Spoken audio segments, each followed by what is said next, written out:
வணக்கம் உறவுகளே, வணக்கம் தமிழினுடைய இன்றைய விருந்தினர் பகுதியினூடாக இணைந்திருக்கிறோம். எங்களுடைய இன்றைய விருந்தினர் பகுதியை பொறுத்தவரை தினமுமே எங்களுடைய தாய் மண் ஈன்றெடுத்திருக்கக்கூடிய ஆளுமைகளை உங்களுக்கு அறிமுகப்படுத்தி வைப்பது எங்களுடைய வழக்கம். அந்த வகையிலே எங்களுடைய மண்ணிலே பிறந்து இன்றைக்கு ஆஸ்திரேலியாவிலே ஒரு கலைக்கூடத்தை நடத்தி வரக்கூடிய திருமதி கேதீஸ்வரி பகீரதன் அவர்கள் எங்களோடு இணைந்திருக்கிறார். அவரை சந்திக்கலாம். வணக்கம் மிஸ். வணக்கம். எப்படி இருக்கிறீர்கள்? தாயக பயணம் எப்படி இருக்கு? நன்றாக இருக்குது. நல்லா உற்சாகமா இருக்கிறோம், என்ஜாய் பண்றோம் நல்லா எல்லாரும். மகிழ்ச்சி. உங்களை பற்றி ஒரு சிறிய அறிமுகத்தை எங்களுடைய மக்களுக்காக நீங்களே கொடுத்து விடுங்க. என்னுடைய பெயர் கேதீஸ்வரி பகீரதன். நான் இலங்கையில் பிறந்து வளர்ந்த நான். இலங்கையில் சங்கீதம் என்னுடைய தாயார் தனலட்சுமி சண்முகராஜாவிடம் முதலில் கற்றேன்.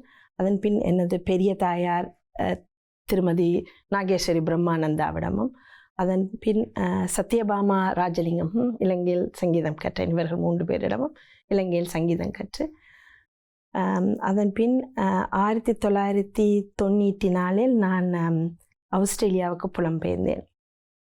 அங்கு பின்பு அங்கிருந்து நான் இந்தியாவில் போய் திருமதி சுகுணா புருஷோத்தமனிடம் சங்கீதம் பெற்றேன்.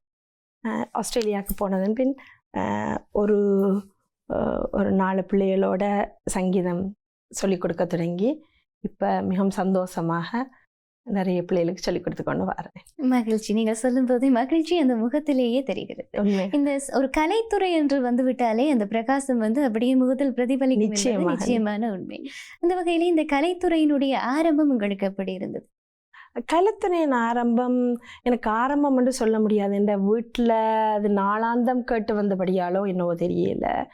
எனக்கு இத்தனை வயசுல நான் சங்கீதம் படித்தேன்னு சொல்ல முடியாது. என்னை விட்டு அம்மா நடுக இருக்கும் பொழுது என் அம்மா குடும்பத்தில் 8 பேரும் ஏதோ வகையில் சங்கீதம் படித்தவர். அப்போ வரும்பொழுது மாமா, அம்மா, சித்தி, பெரியம்மா எல்லாரும் அதை பாடு, இதை பாடுங்கோ, அந்த வர்ணத்தை பாடுங்கோ, அப்படி இப்படி என்று சொல்லி கொடுத்து கொண்டு.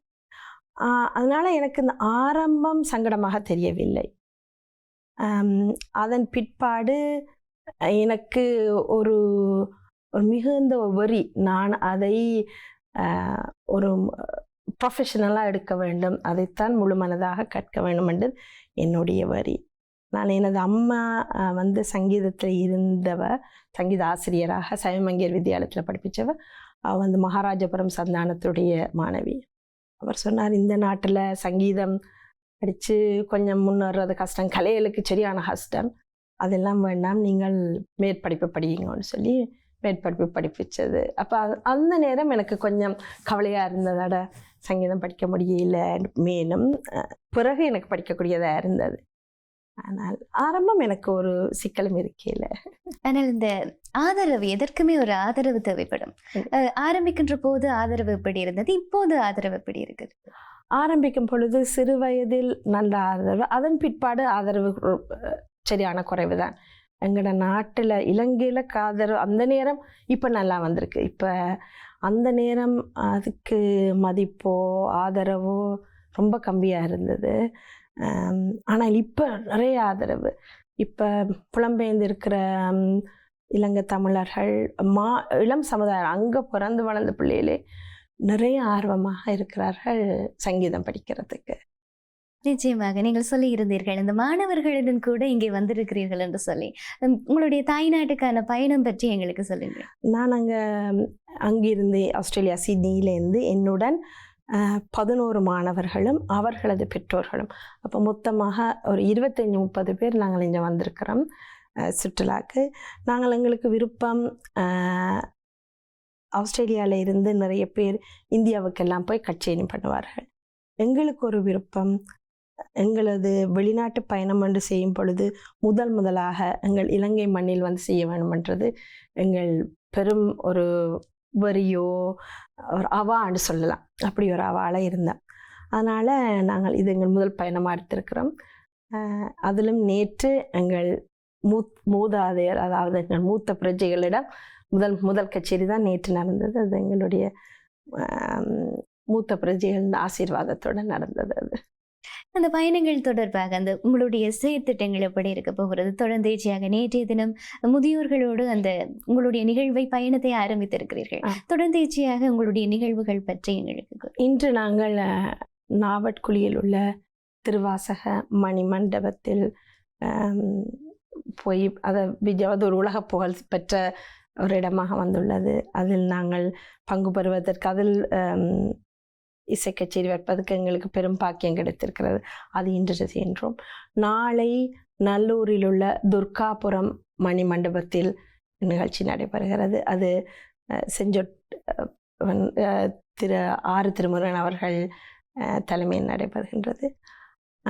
ஜனவரி 12ஆம் தேதி கொழும்பு சைவ மங்கையர்களத்தில், அதில் தான் நான் படித்தது, அம்மா படிப்பித்தது எல்லாம். அதனால் அது எங்களுக்கு ஒரு அங்கு கச்சேரி பண்ணுவோம். அதுவும் சைவமங்கையர்களாம் தமிழ் கலை வழக்குன்ற ஒரு பாடசாலை.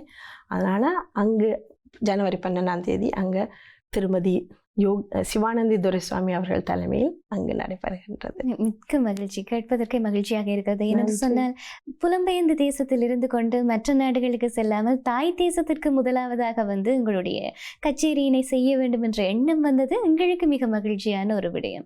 என்று சொன்னால் எங்களுடையவர்கள் எங்களுடைய நாட்டுக்கு வந்து செய்கின்ற போது அதற்கான திருப்தி வேறு. நாங்கள் இப்போ தென்னிந்தியாவில் இருக்கக்கூடியவர்களை கச்சேரிக்கு அழைத்தாலும் கூட எம்மவர்கள் செய்கிறார்கள் என்று பார்க்கின்ற போது எங்களுக்கு மகிழ்ச்சி இரட்டிப்பாக இருக்கும். நீங்கள் தாயகத்தில் இருந்த காலத்தில் இந்த கலைகளுக்கான வரவேற்பு எப்படி இருந்தது? கலைகளுக்கு வரவேற்பு ரொம்ப கம்மியாக இருந்ததுன்னு சொல்லணும் அந்த நேரத்தில். ஏனென்னா நான் என்னுடைய தாயார் சங்கீதாசிரியராக இருந்தபடியால் ஒரு கலைஞன் எவ்வளவு இக்கட்டில் முன்னுக்கு வர வேண்டும் என்றது கஷ்டப்பட்டு தான் முன்னுக்கு வர வேண்டிய கண்டிப்பாக இருந்தது. அதை ஒரு தொழிலாக எடுத்து செய்வதற்கு ரொம்ப கஷ்டமாக இருந்தது. அதுக்கு வரவேற்பு சினிமா துறைக்கு கூட வரவேற்பு இருந்தேன்னு சொல்லலாம் அந்த நேரத்தில். அதனால் அந்த நேரம் வரவேற்பு வரும். இப்போ வெளியூர்களை புலம்பெயர்ந்தவர்கள் அந்த நாளையில் எங்களுக்கு இருந்த இலங்கை தமிழர்கள் தங்கள் பிள்ளைகளுக்கு படிப்பிச்சதை விட இப்போ இருக்கிற புலம்பெயர் தமிழர்கள் தங்கள் பிள்ளைகளுக்கு படிப்பிக்கிறது கூடுதலாக உள்ளது. சிறு வயதிலேயே அது ஒரு கட்டாயமாக கொண்டுட்டுருக்கிறார்கள்.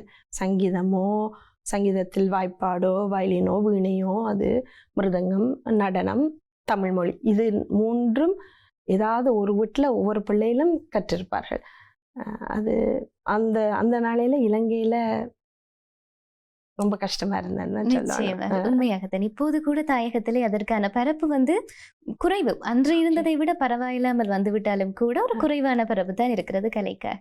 அப்படி இருக்க நீங்கள் ஒரு சங்கீத ஆசிரியை, வாய்ப்பாட்டு வகுப்புகள் எல்லாம் நடத்தி வருகிறீர்கள். எங்களுக்காக ஒரு பாட்டு. கண்டிப்பாக. இன்று எனக்கு அவ்வளோ சாரீரம் சரியில்லை, என்னோட ஏழுமானத்தை பார். இது யாழ்ப்பாணம், நாங்கள் யாழ்ப்பாணம் சிவயோக சுவாமிகளுடைய பக்தர்கள். அதனால் அவருடைய பாட்டு ஒன்று படிக்கின்றேன். அப்பா பரமசிவம், அப்பா பரமசிவம், அப்பா அன்று தோட்டு இன்று மட்டும் அடியேனும் தவறேறும் 10 விதமாயிருந்த வித்தை தன்னை யார் அறிவார்? அப்பா பரமசிவம், அப்பா பரமசிவம், அப்பா ஒப்பாருமிக்காரும் இல்லா ஒரு பொருளே, ஒப்பாருமிக்காரும் இல்லா ஒரு பொருளே, தப்பேது யான் செய்யினும் அப்பா பொறுத்தருள்வாய், தப்பேது யான் செய்யினும் அப்பா பொறுத்தருள்வாய். அப்பாளுக்கு அப்பாலாய் யாரும் அறியாத வண்ணம் ஆடும் திருநடனம் காண அருள் புரிவாய். அப்பா பரமசிவம், அப்பா பரமசிவம், அப்பா அப்பா அப்பா.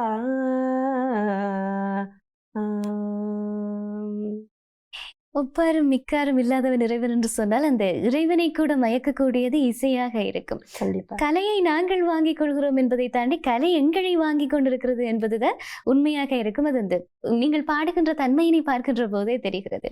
ஒரு இசை என்பது இறைவனையே மயக்கக்கூடிய ஒரு பொருள். அது உங்களை தேர்ந்தெடுக்கிறது என்று சொன்னால் நிச்சயமாக அது பெரிய பாக்கியம். நீங்கள் இங்கே இருக்கிறீர்கள் என்றால் அது எங்களுக்கு கிடைத்திருக்கக்கூடிய மிகப்பெரிய பாக்கியமாக இருக்கிறது. என்று சொன்னால் தாயகத்துக்கு வந்திருக்கிறீர்கள், உங்களுடைய இசைக்குழுவை இங்கே கொண்டு வந்து இங்கே ஆலயங்களிலும் மணிமண்டபங்களிலும் உங்களுடைய குழுவினர் பாடிக்கொண்டிருக்கிறார்கள். இப்படி இருக்க இப்போது அங்கே வரவேற்பு எப்படி இருக்கிறது? புலம்பெயர் தேசத்திலே உங்களுக்கான வரவேற்பு எப்படி இருக்கிறது? இந்த கலைக்கூடத்தினை நடத்துகின்ற போது உங்களுடைய மனநிலை எப்படி இருக்கிறது? அங்கு வரவேற்பு இங்கே விட கூடுதலாக இருக்கின்றதுன்னு சொல்லலாம். நான் இருக்கும் பொழுது, இப்பொழுது எனக்கு இங்கே நிலைமை வடிவாக தெரியவில்லை, அதனால் நான் சொல்ல முடியாது. நாங்கள் சின்ன பிள்ளைகளாக இங்கே வளர்ந்து இருக்கிற தருவாயை விட அங்கு இப்பொழுது வரவேற்பு கூடுதலாக உள்ளது. பெற்றார் சிறு வயதில் பிள்ளைகளை கொண்டு சேர்க்கும் பொழுது சிறு வயது பிள்ளைகளுக்கு பெரிய ஆர்வமாக இருக்காது. அது கண்டிப்பாக ஏற்றுக்கொள்ள வேண்டிய ஆர்வமாக இருக்காது. பிறகு கொஞ்சம் கொஞ்சம் போக போக அவர்கள் பள்ளி படிப்போடு, இலங்கை தமிழர்கள் பள்ளி படிப்பு தான் முக்கியத்துவம்.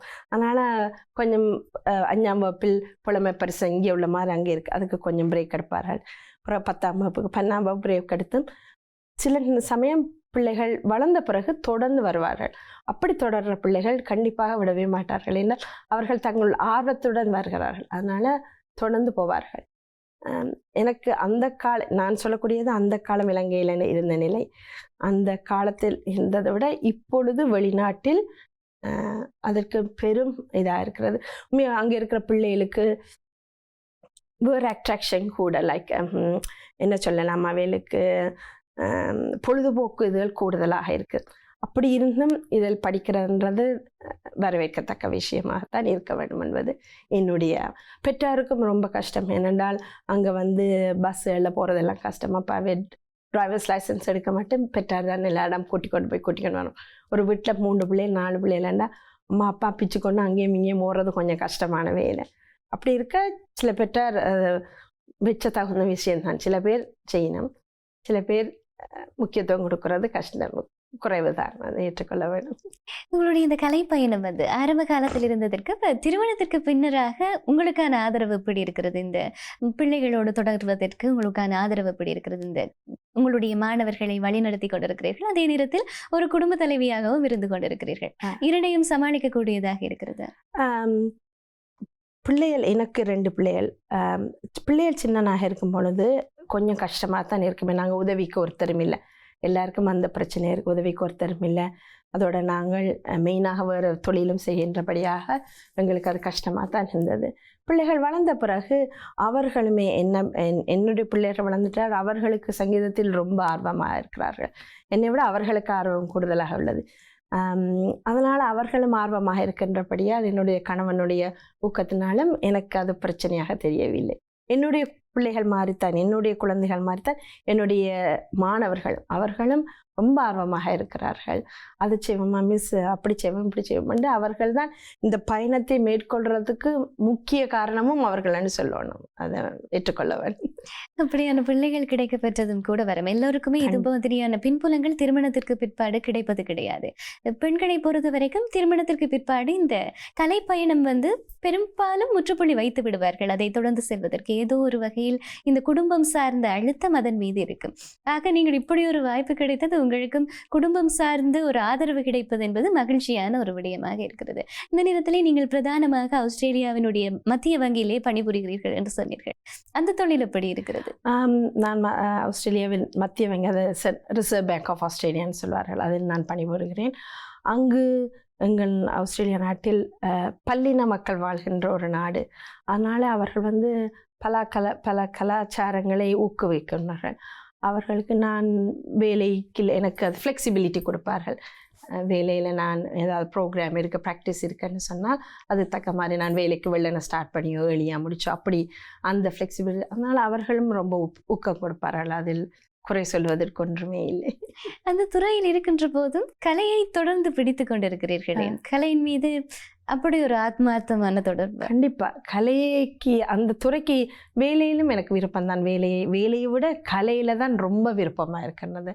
அதுவும் இந்த குழந்தைகளுக்கு சொல்லிக் கொடுக்கும் பொழுது 5 வயசு குழந்தையிலேருந்து 21 வயசோ 22 வயசு பிள்ளைகளுக்கு சொல்லிக் கொடுக்கும் பொழுது ஒவ்வொரு விதமான பிள்ளைகளை பார்ப்பீங்க. இனி பிள்ளைகள் சில சமயம் பெற்றாருக்கு சொல்ல முடியாத சில விஷயங்களை ஓல பெற்றாருடைய கதைக்க முடியாத விஷயங்கள் எங்களோட நல்ல ஃப்ரீயாக கதைப்பினும் நாங்கள் சில விஷயங்களை வழி நடத்தக்கூடியதாக இருக்கும்.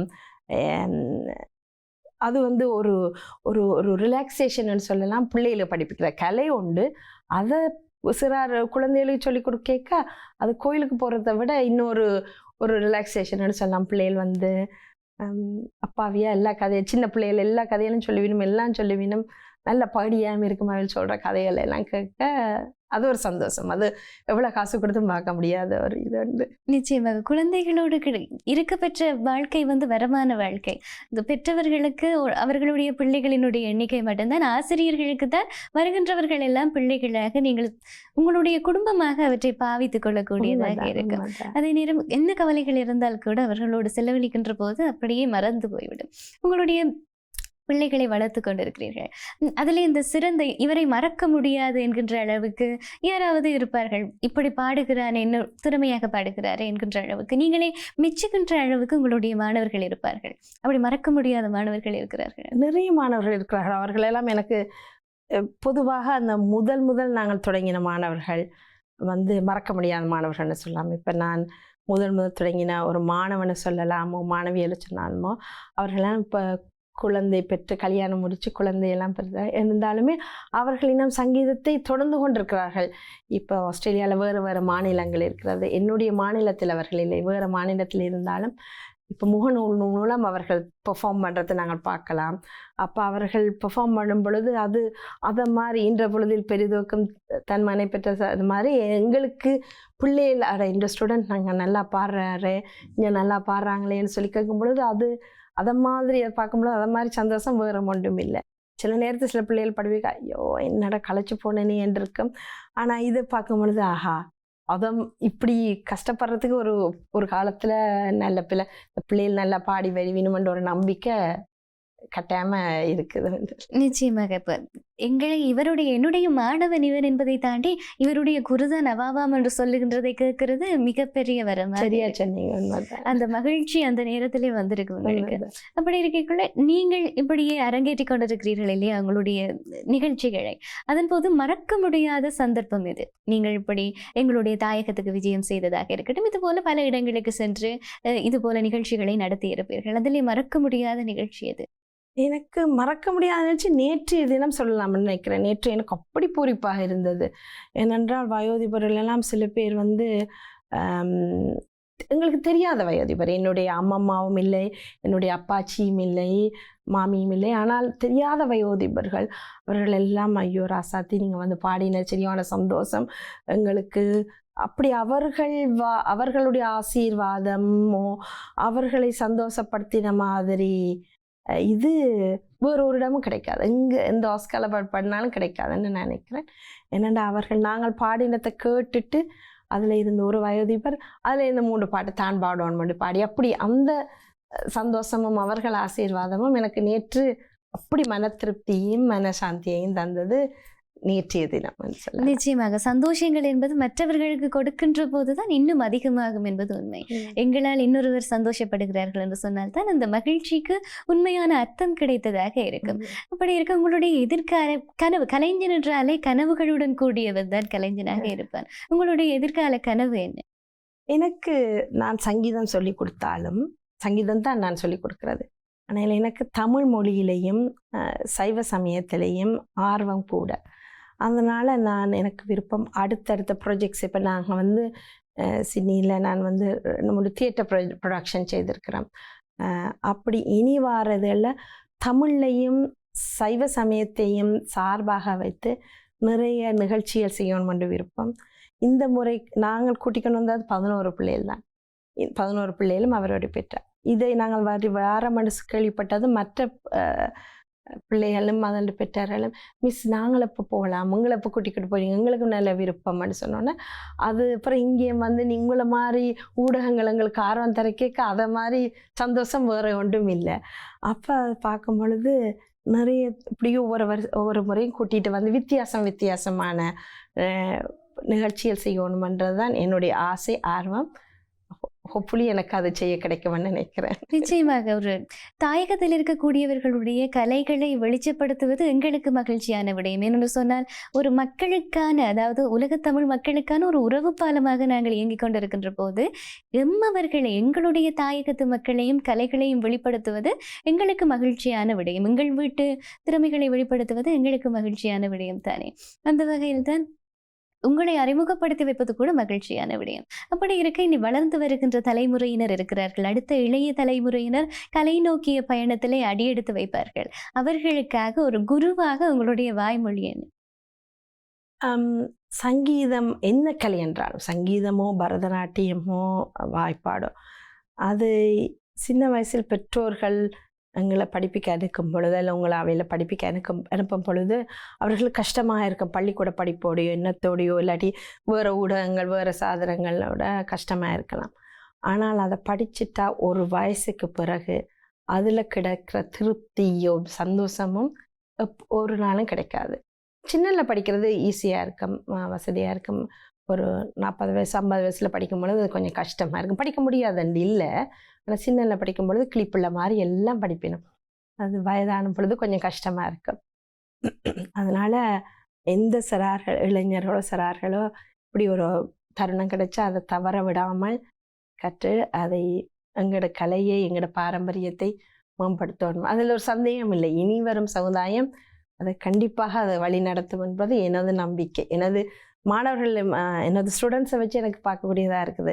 என்னை விட அவர்கள் நல்லா செய்கிறார்கள் என்றபடியாக அதில் சந்தேகமே இல்லை. அவர்கள் இப்போ இனி அடுத்து இப்போ வார புதுசாக வார பிள்ளைகள் எல்லாம் அங்கே பிறந்து வளர்ந்த பிள்ளைகள் அவை சங்கீதம் படித்து அவையோட பிள்ளைகளை கூட்டிக்கொண்டு வரேன். அப்போ கூட்டிக்கொண்டு வரைக்க தெரியுது உங்களுக்கு விருப்பம் இருக்கிறபடியாக தான் நான் தங்களோட பிள்ளைகளையும் கூட்டிக்கொண்டு வரையணும், இல்லாட்டி சேர்க்க மாட்டேன். அந்தபடியாக அதில் எந்த சந்தேகமும் இல்லை.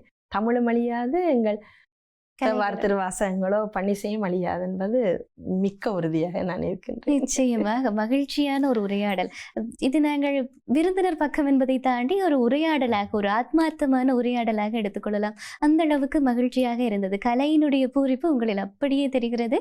இந்த பூரிப்பு எப்போதுமே இப்படியே இருக்க எங்களுடைய வாழ்த்துக்களையும் இந்த நேரத்தை எங்களுக்காக ஒதுக்கி இங்கே வந்ததற்கு மிகப்பெரிய நன்றிகளையும் ஐபிசி குடும்பம் சார்பாக தெரிவித்துக் கொள்கிறேன். இந்த நேரத்திலே நான் என்னுடைய நன்றியை ஐபிசி தமிழுக்கு தெரிவித்துக் கொள்கின்றேன். மிக குறுகிய நேரத்தில் எனக்கு இப்படி ஒரு நேரம் ஒதுக்கி தந்ததுக்கு மிக்க நன்றி. மித்ராக்கு இன்னும் மிக நன்றி. எனக்கு பேட்டி கொடுக்குற மாதிரியே இல்லை, நல்ல சந்தோஷமாக வீட்டில் இருந்து கதைக்கிற மாதிரி தான் நாங்கள் கதைச்சது எனக்கு இதாக இருக்குது. நல்லபடியாக ஐபிசி தமிழுக்கும் என்னுடைய நன்றி. நன்றி.